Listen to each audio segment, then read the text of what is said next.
This is a great honor for every fan of the Dallas Cowboys. I'm honored to be in the NFL.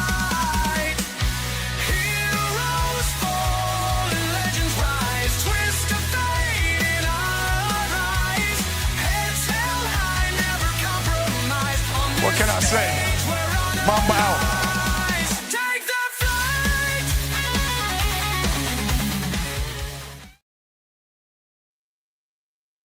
Well, all right. What's up, everybody? It's your boy, Jay McLovin, here on the afternoon show with Tony Gonzalez. Gonzo's still homesick. We hope he'll have a speedy recovery so he can get back on the show. But in the meantime, just take care of Gonzo, get better. Hopefully, Tony, my internet is going to cooperate. I'm down to like one bar. I live out in the forest, so I'm going left and right with internet. So if you see me circle out or whatever, just take the show over and I'll get back in when I can get back in. Other than that, Tony, it's all yours. Okay, guys, let's jump right into it, man. What a World Series game last night. Dodgers won the game in 18 innings, won 6-5 on Freddie Freeman's game-winning walk-off home run. But real quick, I wanted to give you some quick facts about this crazy game last night. Of course, it was 18 innings, 6 hours and 39 minutes, 609 pitches, 312 for the Dodgers, 297 for Toronto. Of course, Freddie Freeman's walk-off home run to win it. Shohei Ohtani, 4 for 4, 2 doubles, 2 home runs, and 5 walks. 4 of them was intentional. The other one was intentional, but they did throw the 4 pitches.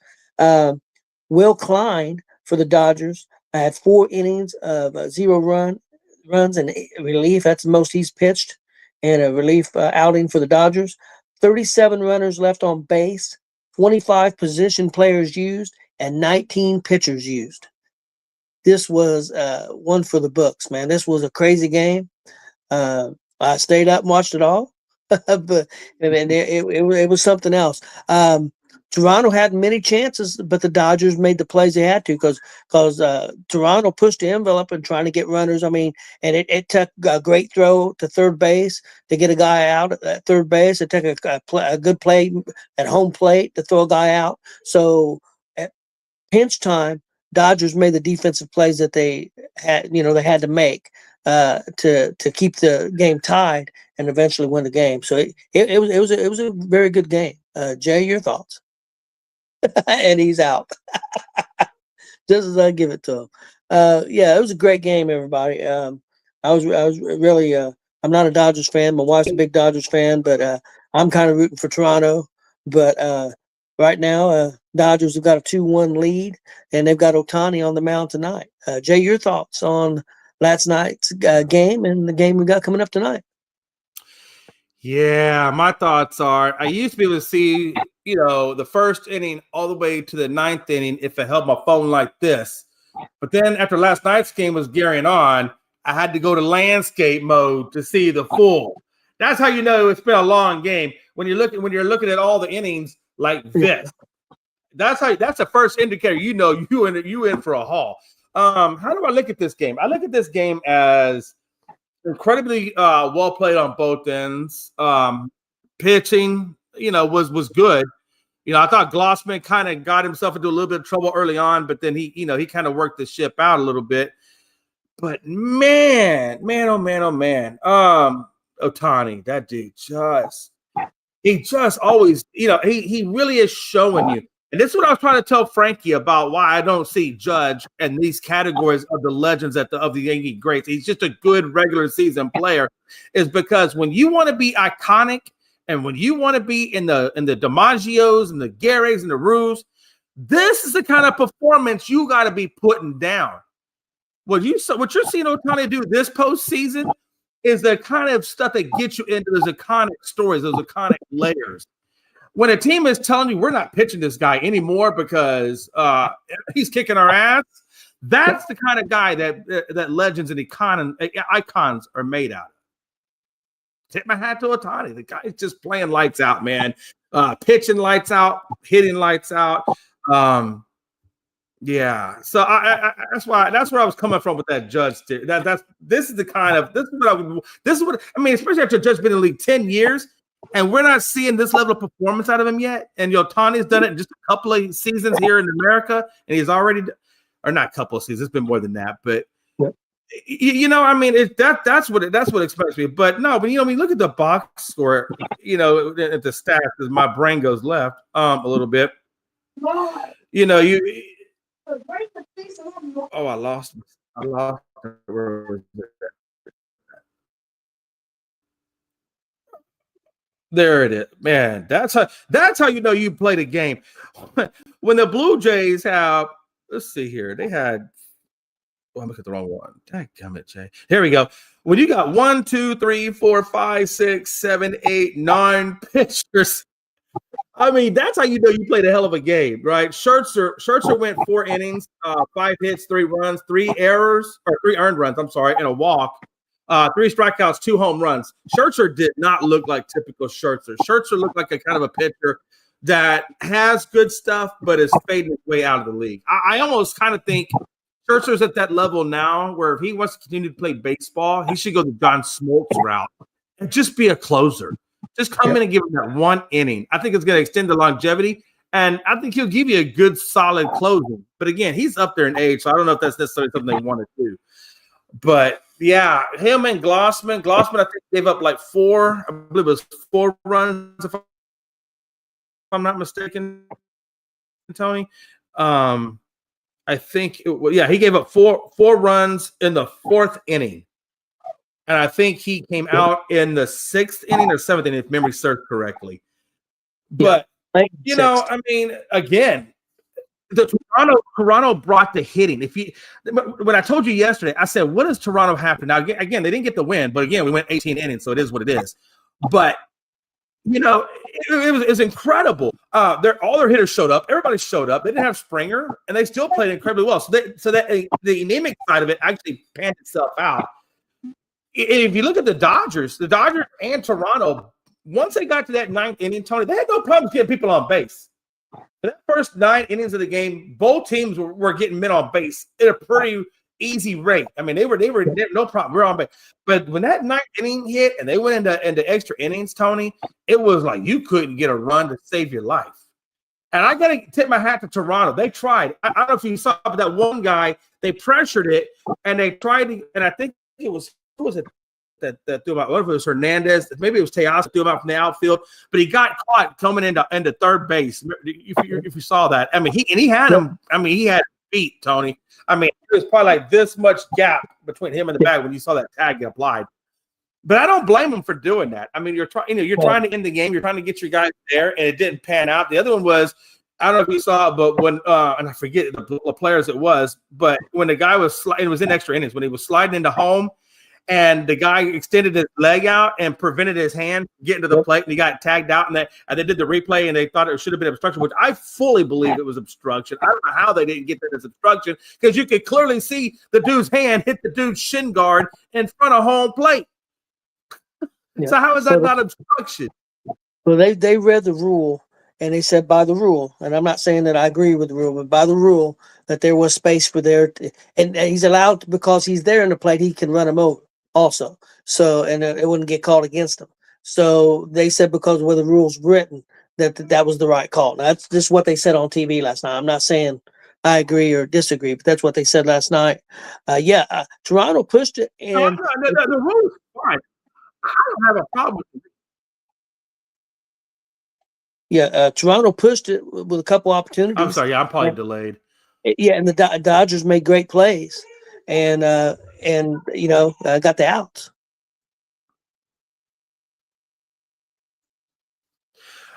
My thing was, I agree with the rule. I don't have a problem with the rule, but when I watched that guy, when you watch that play, the catcher initially is in front of home plate. You know what I'm saying? There is clear path to the plate. And then when you see him go to make the tag, if he reaches around with his body to make the tag while the guy's sliding, then I think the rule is appropriate. But when he took his leg and stretched it all the way across the plate, you know what I'm saying? Like, he was still in this position. All he did was stick out his leg in front of the plate and tag him. That's the problem I have, because I watched it. I saw that video, and if this is the shin guard, it went just like this, and then it cat off to the side of it. Yeah. Yep. I mean but hey, MLB calls it the way MLB calls it, and we live with and fight another day. That kind of takes me into tonight's game, Tony. My thing is, here's the thing. I think obviously this is a must-win for Toronto. They cannot lose tonight and expect to win this series. If they lose tonight, I'm telling you, this series is done. It's just flat out done. So tonight, Toronto has to go in there and they have to get this win. But it's going to be so hard for them, Tony, because that bench that is not deep for Toronto like it is for LA. LA's bench goes pretty damn deep. And the fact that they only used Kershaw for one inning last night, that tells me they can get at least 3 to 4 innings off of Kershaw easily. You know what I'm saying? Along with their starter and they're part of their bullpen that they have. I mean, that's why I feel like, and I guess the Seattle-Houston game, when they were in the playoffs, was it 22 or 23, somewhere in the neighborhood. And that game went 15 innings and extra innings. And Houston wound up getting the win. And then Houston wound up coming out the next night, and they were ready to go, and they wound up taking it. So it really kind of depends on what team got hit hardest last night as to who I think has the best shot today. And I got to tell you, I think Toronto was definitely the team that got hit the hardest out of last night. And it's going to be very difficult, Tony. I mean, Bieber is he's going up against Ohtani, number one. So you already got that working against you. And Bieber is going to have to give them at least 6 innings in order to make this work. If he doesn't get at least 6 innings, they're done. And also it's going to depend on how they play. I mean, how will they score in that first 6 innings too. But if you ask me, man, I mean, I would not feel good about my team right now. I would not feel good about Toronto going into tonight's game. I mean, it's going to take an all hands effort of immense proportions, I think, to get that win in LA. Yeah, I agree, Jay. I think it's a must win because if you go down 3-1, now you're going to have to win 3 straight against the Dodgers and win them at LA and then 2 at home. And I think they've got to win tonight, get it to 2-2, and you're guaranteed you're going to get at least 1 game back at home and hoping for at least 2. I think that Toronto's in a lot of trouble. I think that losing that game last night could have done them in. We'll see. I think the Toronto will fight, but I just don't like the pitching matchup. Bieber's capable, but Ohtani's looked pretty good in the playoffs, especially his last outing. So I think Toronto's in trouble.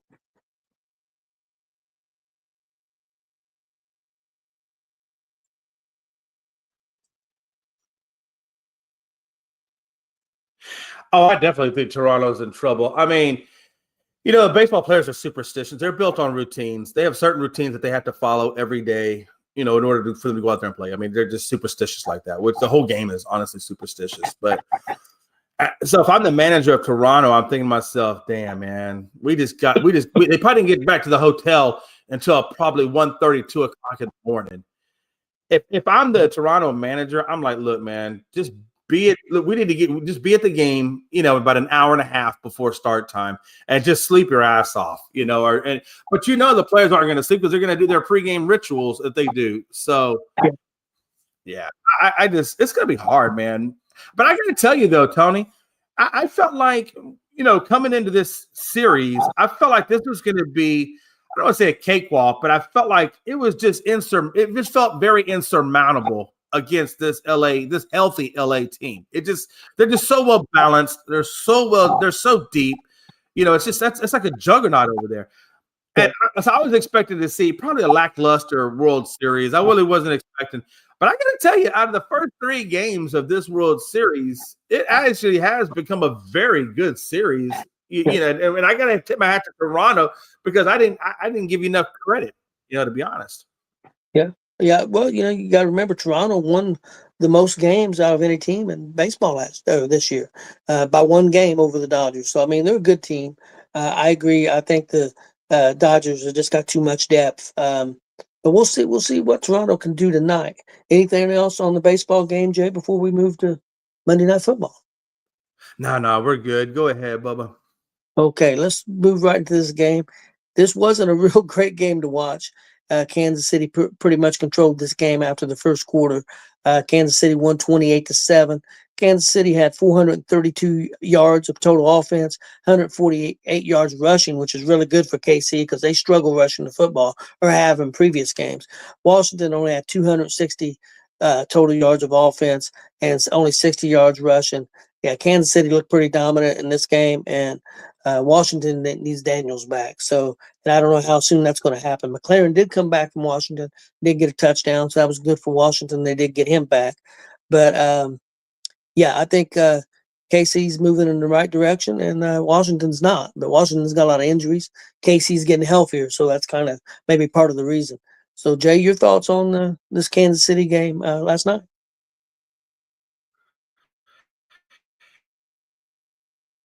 Yeah, I mean, it's just a case of just not having enough. Obviously, with injuries. Kansas City, Rashee Rice. I felt like when Rashee Rice came back to that team, that was going to give them the deep threat to open it up for everybody else, and that's exactly what's happening. Since Rashee Rice has come back, the Chiefs just look like a different team than they have when he wasn't there. Even to the point where Kelsey's even getting his catches back up. Kelsey had a monstrous night the other night. I forget the exact yardage that Kelsey walked away with, but I know it was or not.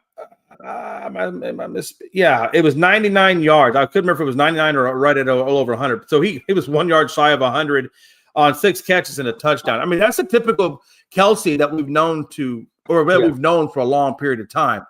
And again, I think Rashee Rice is a big part of that. And, you need to be able to stretch the field to open it up for everybody else, and that's what I think we're seeing with Kansas City.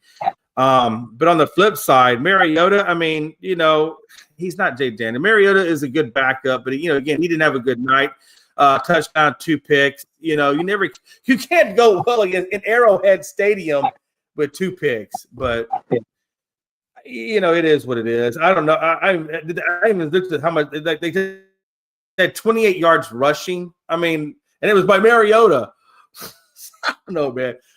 This Washington team, I think they're expecting Jay Daniels to be back on the next game.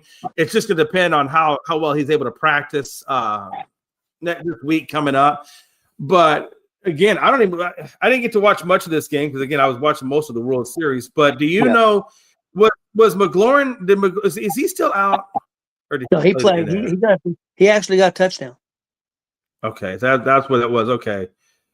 And Debo actually. So I don't know. I mean, outside of not having Jaden, I felt like I don't know, man. I felt like Chicago. I felt like Washington just didn't. And maybe it is. Maybe just Mariota just doesn't have the gas, that he takes. But Kansas City is tough on backup quarterbacks and young quarterbacks. Kansas City defense usually controls backups and rookies, so that's not really surprising. I tell you, for Kansas City. Their quarterback had a decent night, but he had 2 interceptions too. So he's not having a bad year, but he's not having, by his standards, you would call a great year so far.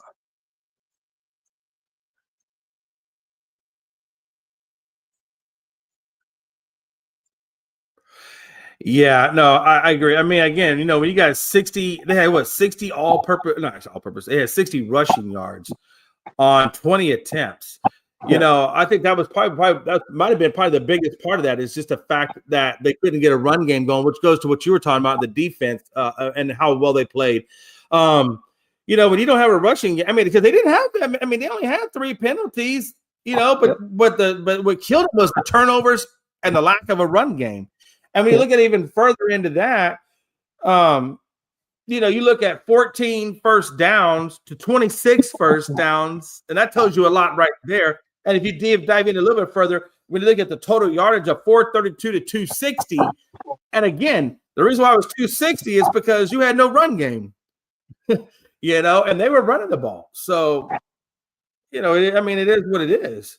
They ran 100, and again, one of the things that has killed me was Pacheco and Hunt and that lack of a run game. They have not done anything all year, and now they want to put up 148 yards rushing. Yep. Yep. Okay. So yeah, there's definitely some things that Washington still needs to work out over there. But I think getting Jaden Daniels back hopefully will be, when he does come back, that will give him a boost on that offense and then get things rolling again. Yeah, they got to get him back healthy. I mean, this is the second time out, so he's banged up, and they got to get him. I mean, they don't need him 75%. Yeah, then you look at time of possession at 34 minutes to 25 minutes. I mean, yeah, there was pretty much domination by Kansas City.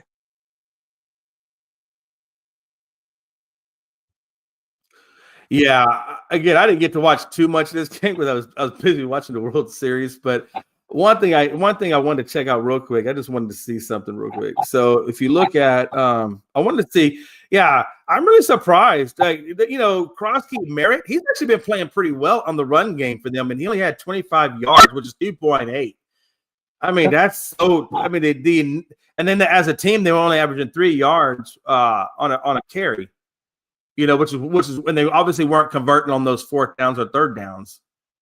So that was a big thing for them. Yep. Yeah, I agree. But, yeah, I mean, really, when I think about it, when you really look at it, I mean, Pacheco only had 58 yards of rushing. And I would have thought they would have rushed him a lot more than just 12 attempts. Kareem Hunt got 9. Patrick Mahomes got 4 carries. I mean, they had 30 carries total for a 148. But again, a lot of that was done by committee. Yeah, that's pretty much the way they do it, Jay. They don't because I've got Pacheco, and he's lucky to get the ball 12 times a game at the most. Which is interesting to me because he's averaging 4.8 yards. And you got the lead, so it's not like. As a matter of fact, if anything, you should be using the run game more to eat the clock away. And I don't understand why they got away so much from the run. And the thing that kills me is that Pachinko will get the most yards, and then they'll put Hunt in at the goal line, and Hunt gets the touchdowns. I mean, you know what I'm saying? I mean, it is what it is. That's why I try to stick to. I honestly, when it comes to Kansas City now, if it's not Mahomes, I pretty much just stay away from Kansas City. Well, Rice ain't bad. Rice, I've played Rice the last 2 weeks in my fantasy football. No, but I'm saying, but Rice just got back. Since he's come back though, he's done well for me. Well, Jay, let's move away from NFL and just real quick. Not going to do a lot here, but just cover a little bit of NHL hockey. Just give a brief update. We're about 8 or 9 games into the season, and got a few surprises. We got New Jersey off to a real hot start. New Jersey Devils 8-1. Montreal Canadiens are 7-3, and Pittsburgh Penguins are 7-2, and they are the top teams in the East. So that's pretty interesting. So of course, very early in the year. Oh yeah. And then, but the West, we got the hottest team is the Utah Mammoth, only in their second season. Yeah, last year they was in the first season was the Utah hockey club. Excuse me, not football club, hockey club, and did okay. But this year off to a hot start. They've won 7 in a row. They're 8-2, and then my Vegas Golden Knights are 5-1-3. They've had 3 ties already, but they playing pretty decent. But yeah, that's just a little thing on the NHL. We don't usually cover it a lot. Maybe get deeper into it when we get to the playoffs. But I figured maybe every 10 games or so, we'd give a little brief update so people know what's going on in the NHL. And but a little surprise right now. We got teams that's normally not there: Utah and New Jersey and Montreal leading the way right now. But it's very early. Yeah, and then you got Dallas over there at 5. Again, we're early in the season, but we're at 5-3. I mean, we're just a bit above 500. Usually Dallas is kind of more around, first, second, or third, somewhere in that neighborhood. Yeah. But the fact that we're sitting in 4th in the Central. Yeah. You're right, and Utah's up there at the top, and Colorado's right there at number 2. Winnipeg. How is Edmonton do? Oh, Edmonton's off to a 500 start, and they were strong last season. Yes, but like said, I mean, it's early, so. Yeah, very, very, very early. Long way to go. I'm thinking about maybe going to see my Vegas Knights play. I'm thinking about getting tickets in December to go to Columbus, Ohio, and see them play Columbus team. So I'm hoping I can get tickets. I'm trying. Man, I would love to get tickets if I'd have to drive. The hard part. about that. I thought I had it on silent. Man, the hard part for me is in hockey is man, it's just it's like soccer, you know. It's just such a very strategic type of thing. Not a lot of scoring, a lot of back and forth, and I don't know, man. I guess my attention span is that of a gnat, so I tend to start zoning out sometimes. Yeah, well, especially on TV, but live, I really like it. I like going to live games. I wish Houston would get a hockey team because we have a junior hockey, like a minor league hockey team, but I wish we had like an actual full-fledged NHL. Because if I want to watch, I got to drive almost 4 hours if I want to go see a hockey game. And with Mel's work schedule, I could probably get that on the weekend. I would like to go see a game though. Yeah, I like the physicality of hockey. I do. That's the one thing that I do love about hockey is I like how physical and you can actually fight and nobody gets fined for it. I mean, I do enjoy that part of hockey. Yeah, it's a very, very tough sport. Yeah, I enjoy it. Jay, let's move on to some hot seat questions I have for you. Got 5 of them, and pretty much I think all NFL. And my first one for you is, who do you believe in more right now, the Cincinnati Bengals or the Baltimore Ravens? I'm gonna say the Ravens, and the reason why I'm saying the Ravens is Lamar Jackson is expected to be back this week, and so I expect a lot of things to get fixed over there in Baltimore. You know, Cooper Rush, Huntley. I mean, they did what they could to try to hold it down. I think Huntley did get him a win, so it does keep them, you know, just mathematically still in it. But I mean, they have a long road ahead of them. But the Bengals, on the other hand, that team is just garbage dumpster fire, man. When the Jets are beating the Bengals, well, the offense is playing well, but listen to defense was killing them. Yeah, listen to this stat, Jay. They are in games where they've scored 38 points. Right. They are 1-3 in the last 2, 3, 4 years, whatever. They've scored 38 points and still lost 3 out of 4 games. So that tells you something about the defense, you know. Maybe they want to spend some of all that money that they give them wide receivers. Maybe they could have got a lesser wide receiver too at a cheaper price and then put some of that money into that defense. That probably would have been a good start. Yep. I agree. I got a bonus one because I seen this on TV, and so I'm gonna add this question and see what you think. What do you think the possibilities are that we could see 4 new coaches in the AFC North next year? Because you got to think Baltimore's coach is on the hot seat. Pittsburgh's coach is going to be on the hot seat a little bit. I think the fans are getting tired of just being so good and not going to the next level. Same thing with Baltimore. Right. Cincinnati. I mean, I know Baltimore and Cincinnati's had injuries, but I mean, you bring it, you scored 38 points, and you still last year they averaged 31 points a game and couldn't win. You know, Cincinnati, and then Cleveland. I mean, how long are you going to give? I mean, I know it's a rookie quarterback, but I mean, the only thing, where would these 4 coaches come from if you replaced all of them? Yeah, and I'm wondering how much in the Bengals part of life, how much is that really Zach Taylor's fault in terms of how the money is spent to be competitive on the other side of the ball and things of that nature? Because if it's the GM that's the reason why, you know, they're spending money here or spending money there and not necessarily Zach Taylor putting in, you know, whatever, then I would say keep Zach Taylor, because you got to remember this guy had them in was it the Super Bowl or the AFC Showdown? He had him at the highest level, damn near, in year 2, and the Bengals look really, really formidable. And now you look at them, a couple of years later, and they are just really craziness. Well, they fired their defensive coordinator, and they've gotten worse. I mean, he was kind of the scapegoat, because if you don't have talent on that side of the ball, there's only going to be so much you can do. Right. I 100% agree with you, and I think that's it in a nutshell. Is you know, your coordinator is vital. I mean, that's how you run everything. That's how the schemes are done. All this. I mean, so if you don't have a good coordinator at the helm, like take Eberflus for example. I mean, I'm not a big Eberflus fan. Dallas's defense is terrible. We got Clark in there. our run game is now starting to go down by the wayside. You look at the secondary, it's kind of going by the wayside. And I don't see any difference in how they're running the defense. I see the same schematic, and none of it is doing a damn bit of good. Now, some of that is Jerry's fault, but also a lot of it goes on to Eberflus. And you could probably even put Diggs in there as a third person, because Diggs is just playing horrible, or has played horrible. I mean, how you get a concussion at home, guy? How you get a concussion at home? Sounds like, to me, a guy don't want to play. I mean, come on, man. Is this what we're doing now?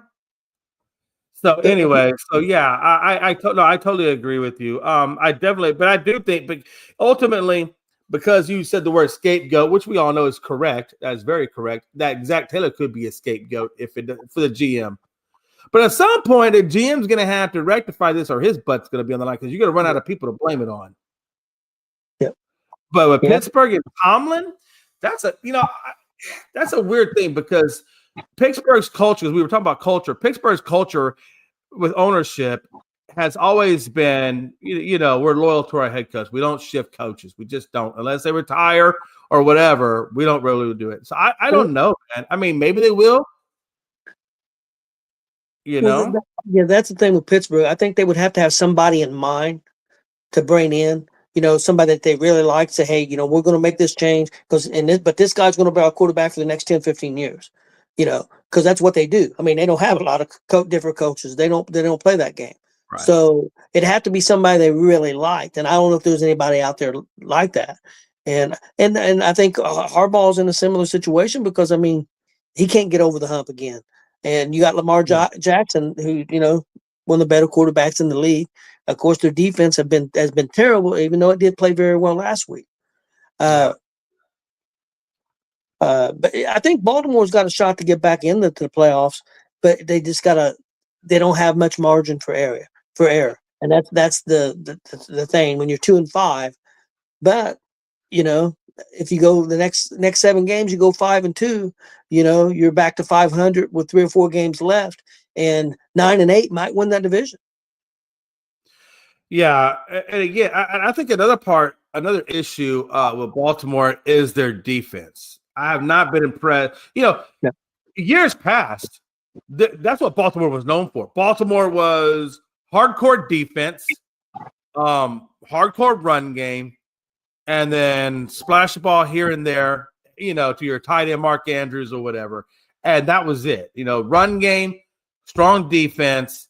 And that's how we're gonna do. We're gonna eat up the clock, and that's what we're gonna roll. It almost kind of reminds me a little bit of how Army runs. Army's a big run type team, and they do defense. So that's the thing. And now it's like this team has reverted itself. I gotta imagine Ray Lewis is probably angry as all hell every time he watches Baltimore Ravens defense. I imagine he wants to go out of that tunnel so bad and put on the pads and get in there. So. Okay, let's move on to my next question. Jay, who is the worst team in the NFL, in your opinion? Oh, man. Worst team in the NFL. I'm going to go with Miami. I think Miami is the worst team in the NFL.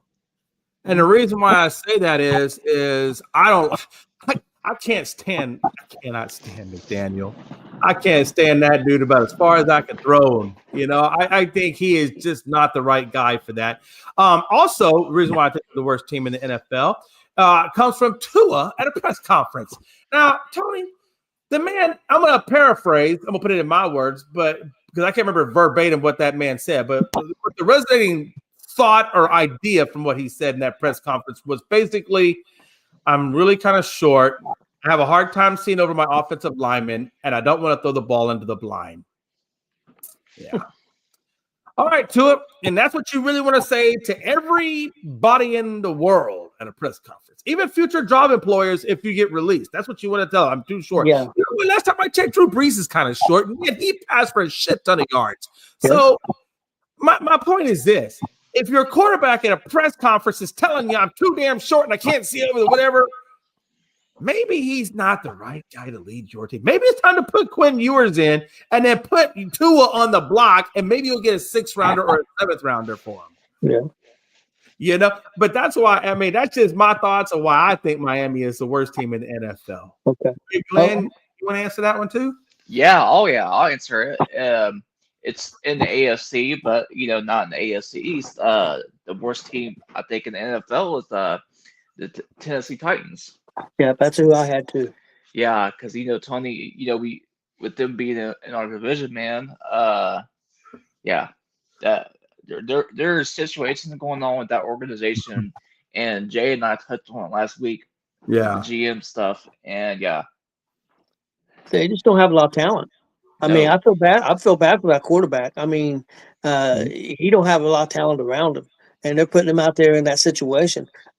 This is a guy who I think that could be in trouble for his career because he's going to take such a beating early on because he don't have any talent around him. He might be in a situation where they should have brought in a veteran to teach him why they're bad because I don't know if this is good for him.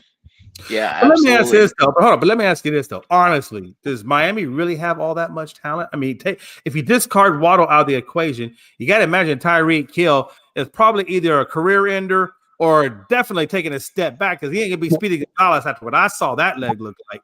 So you got to imagine two of your best ones are kind of borderline. I mean, more than Tennessee because they got pretty good running backs. They got that. Chain, he's real good. I think Miami's got. I'm not gonna say a lot more talent, but I definitely think they've got more talent than Tennessee. Hey, watch this, Tony. This is how I look at it. Watch this. All right. So if Miami was a human and if Tennessee was a human, and both went to the Porta John, and there was 2 stalls, and they pooped into it. I took out 1 poop from Miami, 1 poop from fucking Tennessee. And the only difference is they're both poop. Maybe this was a little bit fatter than this one, but you know what? They still poop. True, but here's a good way to look at it. You know what I mean? Here's a good way to look at it, though. I think that quarterback that's on Tennessee's team right now, you put him on Miami, and he does better than what he's doing with Tennessee. Yeah, I don't know. I hear what you're saying. But it's hard I can't say that 100% with confidence that that's true. I just can't. I can't say 100% with confidence with true. I do think, I wonder if he went to Miami, if McDaniels would say, because remember Cam came out and said, the biggest problem I have with Tennessee is they won't let me play the way I want to play. If they let me play the one I play, I'm going to run the league. Yeah, I don't know about all that. So that's what he said. I'm just telling you what the man said. I know. So I'm wondering if you put Cam Ward over to Miami, if McDaniels would let him do whatever he wants to do. And then if he does do whatever he wants to do, then, I don't know, man. I know. It's just a hard – he would have Waddle, so he would have a decent wide receiver. He won't have Tyreek. So what other he does have a decent run game in Action A. I don't think Pollard is the answer for Denver anymore. I think Pollard I think Pollard is good when you give him a good offensive line, but if he doesn't have a good offensive line, then he tends to struggle. And that's one thing that Tennessee doesn't have is an offensive line. So you see him struggling. Yeah, I think Tennessee. There was a time when Pollard was running and putting up yardage with Dallas in that offensive line. Yep. There was a time. Yep, I agree. Tennessee, I think, has got a little bit better defense than Miami, even though it's hard for Tennessee because their defense is on the field so much because their offense can't do anything, so they get wore out. And as the game goes on, Tennessee starts to struggle defensively. But I think Tennessee's defense might be a little bit better than Miami. Not a lot. I mean, not enough to probably make a difference. Yeah, still, at the end of the day, I get that. I get that.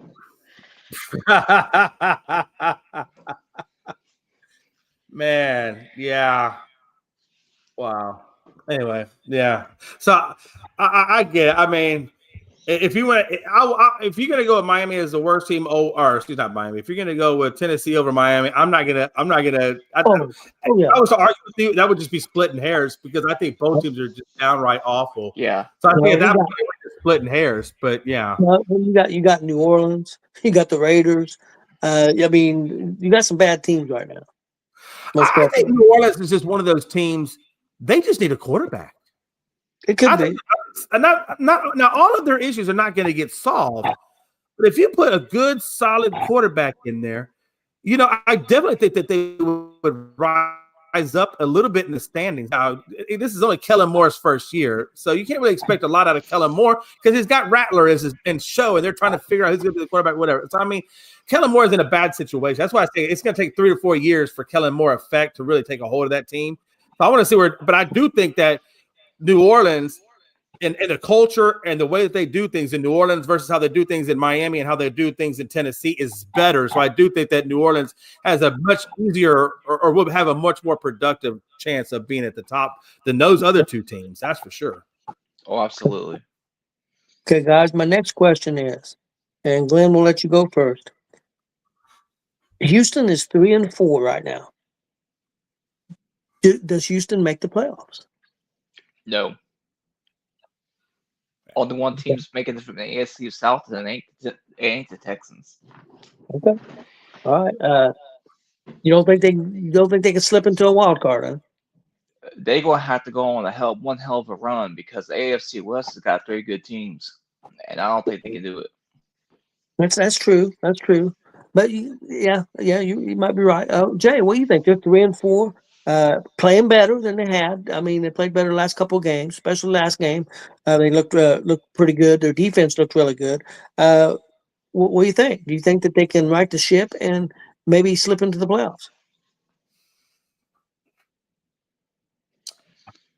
Well, looking at their schedule, we can start there to figure that part of the equation out, and then I'll give you my answer on that one. So they just came off a win against San Francisco. Their remaining schedule is Denver and Houston, Jacksonville in Houston, Tennessee on the road, Buffalo in Houston, Colts and Chiefs are both in Colts and Chiefs, and then they got Cardinals and the Raiders are at home, followed by the Chargers and Colts again. My answer to that is not a shot in hell. Okay. Yep. And the reason why I say that is, number one, they have a really super hard schedule, right?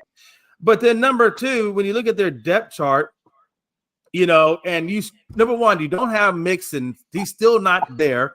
And so you got Nick Chubb. Now, Nick Chubb is good for third down conversion and short, or it's good for O-line. That's where Nick Chubb shines. He's your thunder. The problem is he has no damn lightning, and that's where Mixon comes into play. And so I think that's the biggest. That's number one. That's the first issue, is the fact that they don't really have a good run game because Mixon's not there. So it depends on when Mixon comes back. Number one, if that can write the running game for them. Number two, Collins is still in that concussion protocol. He may or may not be in this week's game. We'll find that out hopefully by Thursday or Friday. Kirk is also another one that's questionable, but I don't think Kirk is going to be available this one. So that means Jalen Noel, the rookie, who has been playing pretty good in lieu of that, most likely will get the start again this week. And then, and then you look at, I guess the other outline factor for me is, I don't know if you guys have noticed, but whenever Houston let go of the offensive coordinator, Bobby Slovic, that offense has not looked right since then. Nope. It just hasn't. It has just looked like dog garbage. So now that tells me, number one, you got injury problems. Number two, you have a hard-ass schedule. And number three, your offensive coordinator is nowhere near productive like what you had out of Bobby Slovic. So, again, two of those things you can rectify, but the offensive coordinator, whether plays are called and things like that, that's still an issue. And DeMeco Ryans really needs to take a hard look at that. But if you ask me, the way it is currently, unless things dramatically change in that organization, either injury-wise or coordinator-wise or whatever, or I should say not coordinator, but play calling-wise, I'm going to say no. I think Texas is done. And it sucks to say that, but yeah. I think they still got a shot, but they got to have a couple upsets, and I think the first one is this week. They've got to be able to beat Denver, but I think you did see that was at Houston, though, right? Yeah, Denver's in Houston. Okay, I think they've got to be able to upset the next two Denver. games are in Houston.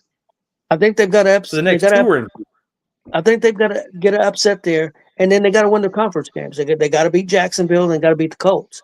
And they got to win their conference games, and then if they can pull off another upset against the Chargers, which I think the Chargers might be easier than than Denver to have a chance to pull off an upset.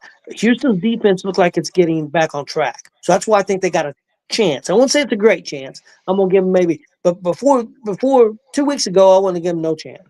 Now I'm gonna give them a 30% chance. If Now, they can Tony, upset, I have a question for you.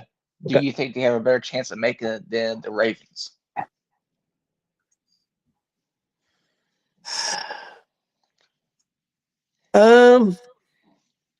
I say about the same. Yeah, that's a hard question to answer, obviously. I say about the same because I think because the one thing I like about Houston is their offense ain't near as good as Baltimore's, especially when Jackson comes back. But Houston's defense is better than what Baltimore's defense is, and the records is not that much difference. You got Houston 2-5, and you got Houston 3-4, and you got Baltimore 2-5. So I think I think both got a chance. I do think Baltimore's got a better chance because they're in an easier division. Yes. I mean, they could possibly come back and win their division. I mean, it's not impossible because that division is not very strong right now. Got one last question, guys. Who is better, Denver or New England? They both have the same record right now, I believe. I think they're both 6-2. And signature win-wise, Denver beat Philadelphia. Denver in all rights, I mean, whether you like it or not, I mean, they should have beat the Colts. But that goofy penalty that they had, which was a penalty, but if they don't have that penalty, they win that game. And New England beat Buffalo. So, who do you think the better team is? Is it? I mean, both quarterbacks are playing decent. I think right now New England's quarterback's playing a little bit better. I think Denver might have a little bit better defense than New England overall. Offensively, I think it's close. I mean, what do you guys think? Jay, who do you think the better team, Denver or New England? Well, that's what I'm trying to figure out my own self. And the reason why is I'm leaning towards Denver. I really am. When you look at, they're both on 5-game win streaks, which is really, they're almost mirroring each other the way they're doing it. Even if you look at the run differential, Denver's at plus 56 and New England is at plus 67. But you can also equate that to the schedule. Maybe, the teams that they're playing. Affect that run differential. So I don't want to that's why I don't want to base it all on that. That's just some of the parameters. But then when you look at the schedule, that's what I wanted to pull up next was the schedule, because that will tell you in terms of that. New England.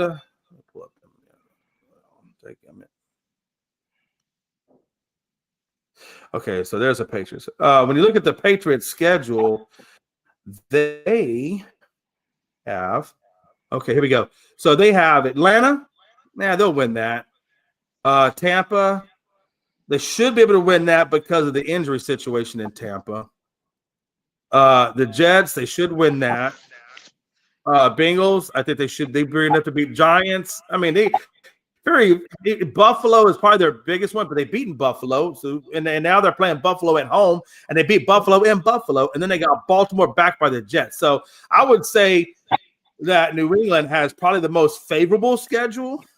So if you look at the schedule, I would say New England. If you look at the team as a whole, I feel like Denver is still a little bit better as a team.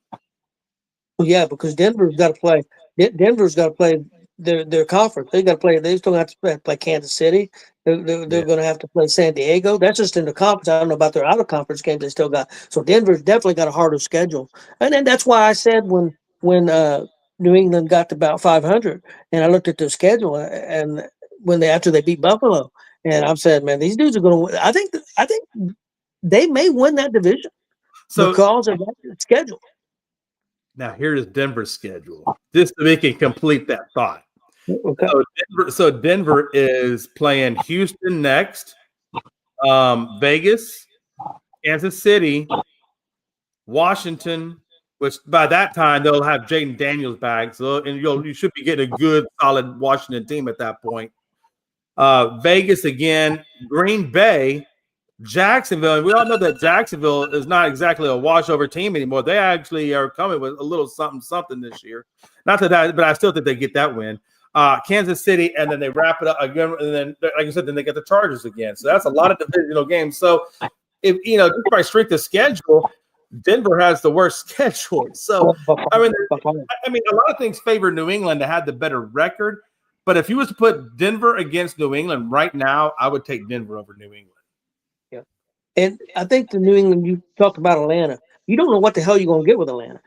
They said Penix might be back. If Penix backs, that makes a big difference. But Atlanta, they're so. I mean, you don't know what team you're going to get from week to week. I mean, one week they can look like as good as team in the NFL, and then they can next week come back and look like the worst team in the NFL. So, but I think if Penix comes back, I think they got a chance against New England. But they got to run the football. I mean, they got one of the best running backs in the game. They got to use them. Right. Big Glenn, your thoughts? I'll tell you this much. I'll tell you one thing about New England, and if I was Frankie.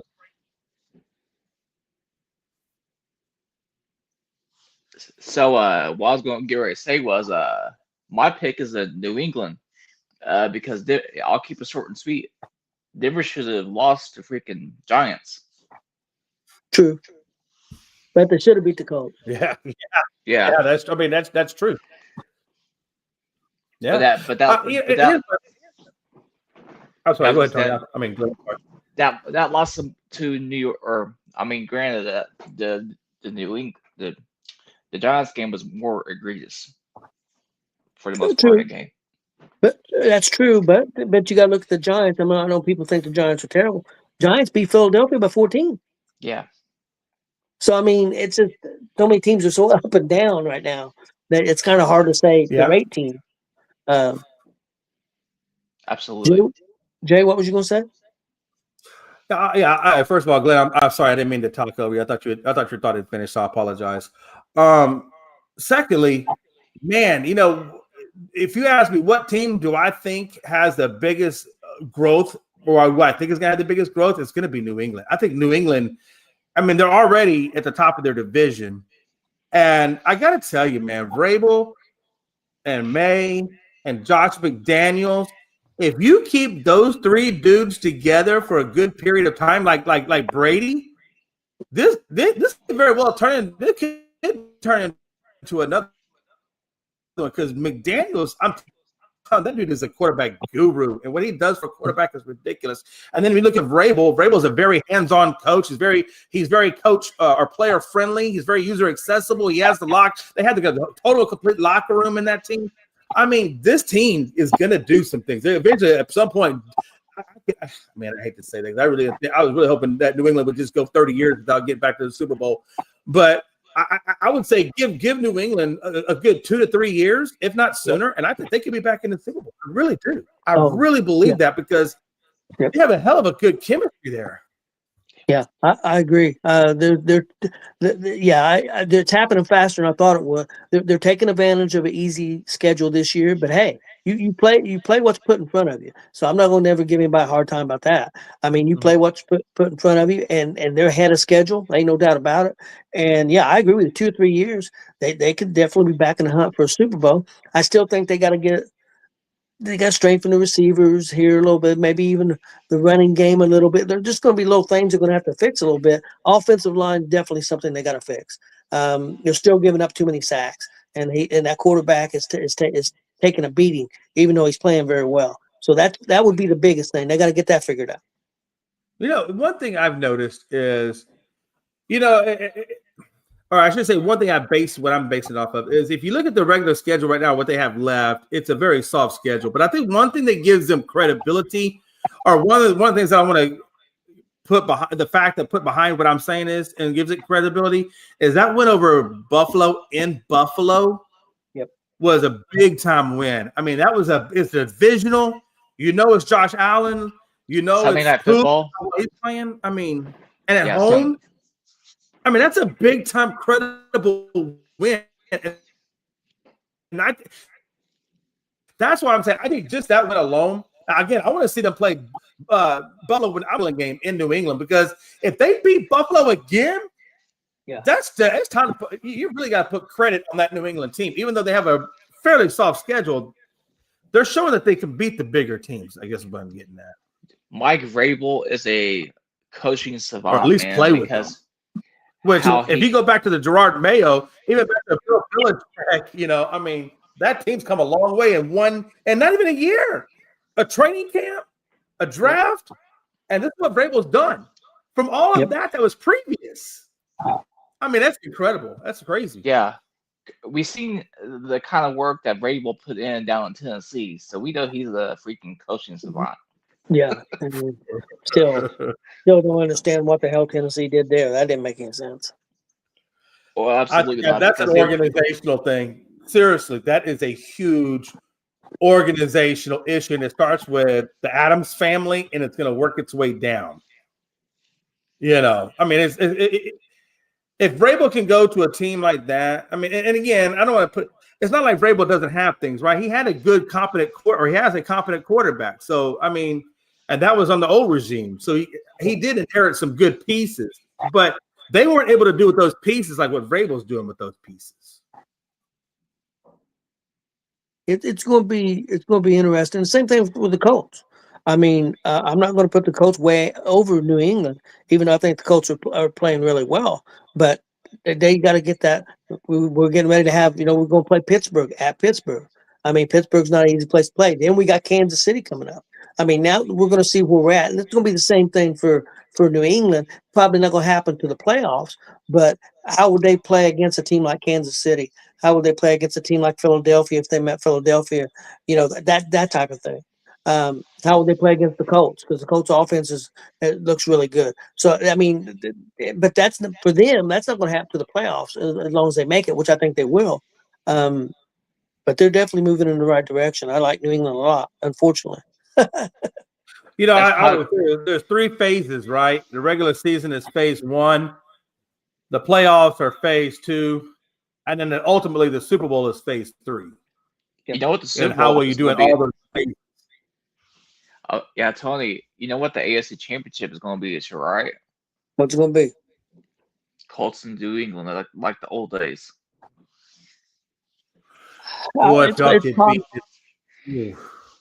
It's possible, but I think Kansas City's getting healthy, and they have a solid defense. I'm not going to say a great defense, but I think they have a solid defense. And I keep them, yeah. So I think Kansas City is still going to be the team that you're going to have to go win a big game. Yep. You're going to have to take it from Kansas City. Whoever's going to do it, whether it's New England, whether it's Denver, whether it's the Colts or any other team, you're going to have to go through Kansas City to do it. That's just and same way with Philadelphia. Same way with Philadelphia. I mean, people say, "Oh, they're not playing great. They're still winning games." Yep. And the same thing with Philadelphia. I think there's some teams. I think there's more teams in the NFC because I like the Rams. There's some other teams I like. Tampa Bay could be dangerous if they can get healthy. Even though I've questioned Tampa Bay's defense being good enough to win the big one. There's some teams that are coming. I thought the Bears were, but they crapped the bed pretty big last week. So it's going to be an interesting rest of the season, guys. You guys got anything else before we get out of here? No, but you got to go to the bus stop here shortly, don't you, Tony? No. Okay. He got out early. Awesome. I heard your somebody's alarm go off at 3:00, so that's why I asked you. No. He got off. He got out school day at 1. Oh, awesome, man. Hold on, I'm just looking at one thing real quick because I just want to point out one thing real quick. That must be your medicine timer, Jay. Actually, it is. I was trying to place it where it came from because I got iPhone, so I know it didn't come from me. Yeah, no, that's exactly what it is. Yeah, so it's amazing. So 256 million, I think, roughly, is a 2025 payroll for Toronto, and the Dodgers are over 300 million in payroll. Just saying. It's incredible when you see a team playing as well as they are against a team that has spent so much more money, man. So much more money. That's what they say, baby. You ain't got to spend money. Just develop a good developmental farm system and you can compete. Yep. That's all you got to do. That was just my little tidbit. We seen when Washington won it several years back. That's when they had a good farm system too. So yeah. I mean, there's always the two schools of approach, right? You got the Dodgers, the Mets, and the Yankees approach where you just try to outspend everybody else. and buy your championship and hope that it works. And then you got the other teams like the Miami Marlins. I think when they won theirs, they had like the lowest payroll. I mean, there's been a lot of low payroll teams that have won the World Series over the Megatrons. And that's why I would say you ain't got to spend all that damn money. Just have a good farm system. I always say farm system beat free agency every day of the week. If you can develop that talent, you're good. Yeah, I'm sure when the Reds went in 90 with the way Mark Chart was, I'm sure they were one of the lowest in the league, So Oh yeah. I just think it's time. The point I'm making is, or what I would like to see is at some point, MLB Players Association, NFL Players Association, or whatever, NBA Players Association, these players associations are, I mean, look, you're doing good, but MLB, NFL, NBA, they need to do a better job regulating this damn pay. Yes. I just think it's way out of hand. It's way out of hand, man. Yeah, it's ridiculous. And if they want to strike and do whatever, that's fine. Bring in the scabs, because there's a shit ton of people that in the minors and whatever sub program underneath the majors of whatever sport it is that will have no problems come in and giving you some football while them other dudes figure out what they're going to do. Especially if you give a veteran minimum base pay too, because there'd be a lot more than what they was getting beforehand. Well, the problem with baseball is that they've let it get so out of hand. It's going to be hard to go backwards to say, okay, you're paying $350 million.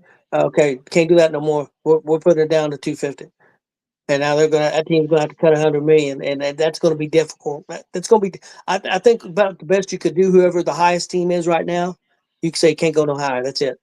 It's the high is $350, no more. There ain't no way around it. You can't backload it, none of that. You can't spend more than $350. They got to cap it, a hard cap somewhere, and it would be hard. Maybe they could go $300 million, but them teams would go crazy. Go, we're already spending $350. Now we got to cut $50 million. That's bullshit. Well, I don't think it's bullshit, but you know what? I say tough shit. I say y'all put at 225. I just think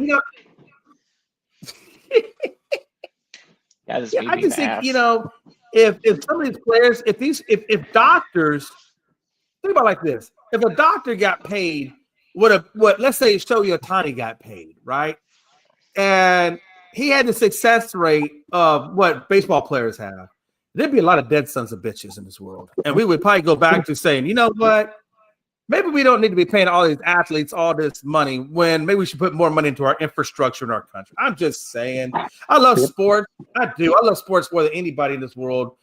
But I don't like the way in which we prioritize them on the economic level when their education ain't but maybe 12 years of high school, a year and a half of bullshit college, and then they're in the sport of whatever it is they're in.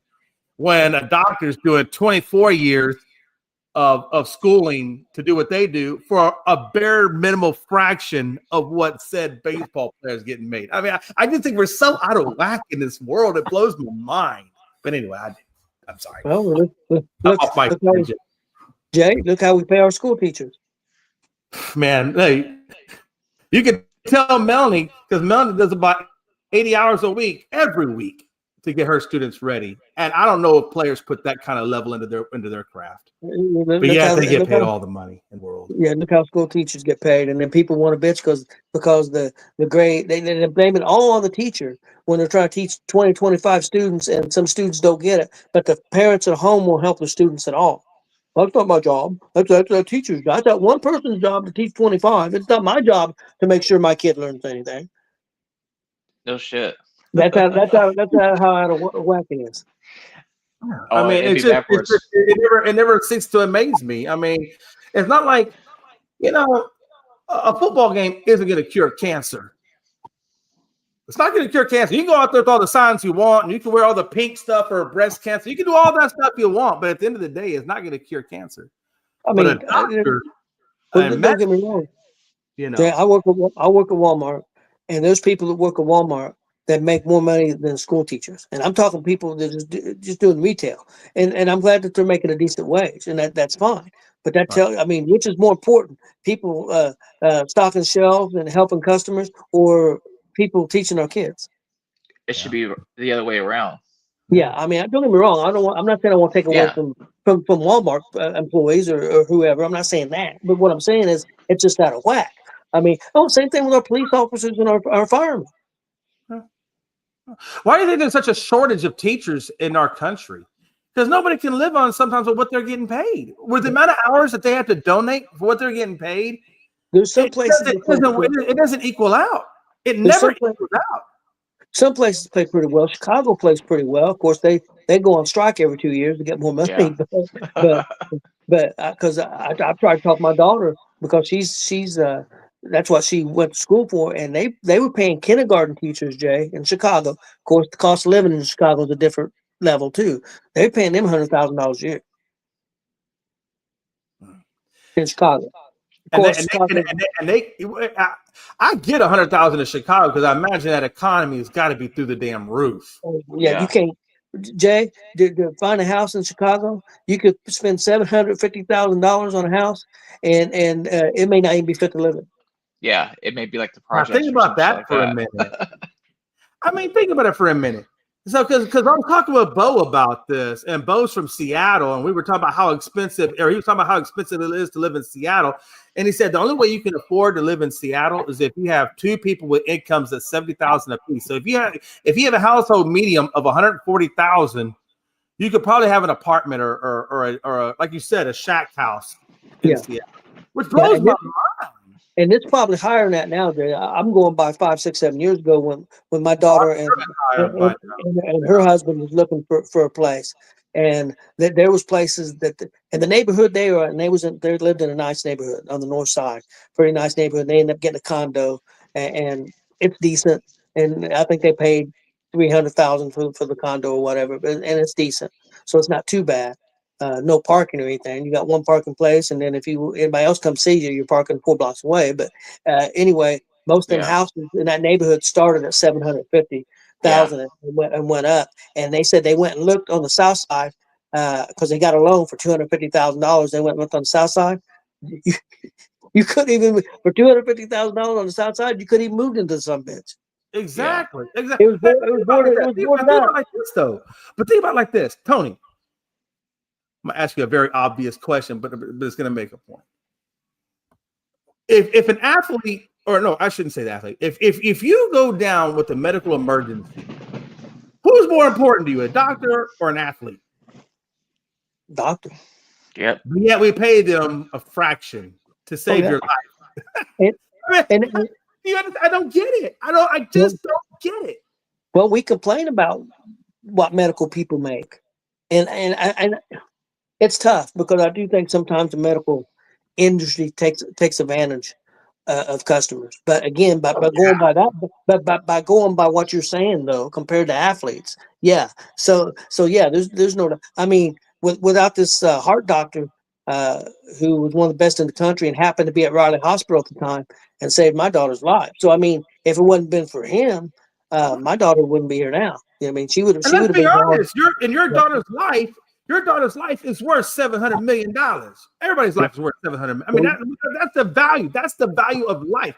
There's no value in giving a guy $700 million only to get, maybe a few hits. I mean, it blows my mind. I can tell you how much my insurance company paid for my daughter from the time she was born, because I kept track of it. Because once she met $1 million, she would have been kicked off my insurance.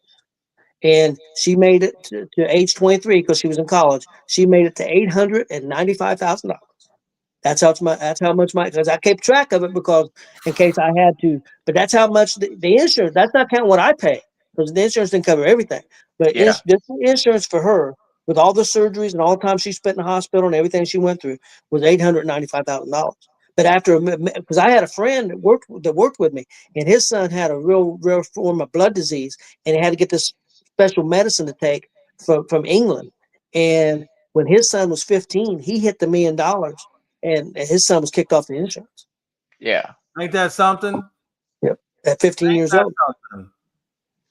It just blows my mind, man. That's what I'm trying to tell. That's what I'm saying. Like people, you ever seen that movie? You've seen that movie John Q, right? Oh yeah. One of That's my some favorite John, movies. look, that what you went through. That's some John Q shit. Oh, that's one of my favorite movies. But you know what? But you know why I like that movie? Because it's real. Yep. That's real shit. That's real shit that's going on every day. And people are here bitching and griping about, you know, the athletes aren't getting paid enough. Like, we give a damn about no damn athlete. No offense. I care about everybody. You're wrong. But I care, you know, look, scientists, those are the ones that come up with all the cures that fixes a lot of this shit. But where does it come from? It comes from teachers. If you don't got teachers teaching these kids, where are we going? Absolutely. It's crazy world we live in. That's just my little 2 cents about life. Yep. Only afternoon do you get 3 grumpy old disabled people talking about life. Yeah. You ain't get that anywhere. Matter of fact, let me just rename this show to 3 Grumpy Old Men. Okay. Well, Glenn's not that old though. No. Oh no. He technically no, but physically that man's old. Yeah. And nothing against Glenn. Seriously, that's not a knock on you. I'm just saying I know you have challenges that. Yeah. Look, I'm 52, but I will damn well tell you my knees are that of a 70-year-old. I mean, it just. Absolutely. Yeah. So Glenn's old. He's old by technicality. Okay. Yep. I ain't gonna lie. All right, guys, let's get out of here. All right. Hey, again, if you guys have liked today's show and if you enjoyed our little comedy skit here at the end of the show, we certainly appreciate you hanging out. And give us a subscribe. And if you found any of this information useful, please give us a subscribe on YouTube at Gonzo Sports Room, as well as ESEN, Elite Sports and Entertainment Network. And until tomorrow, it's your boy Jay, Tony, and Big Glenn saying, "This is So long."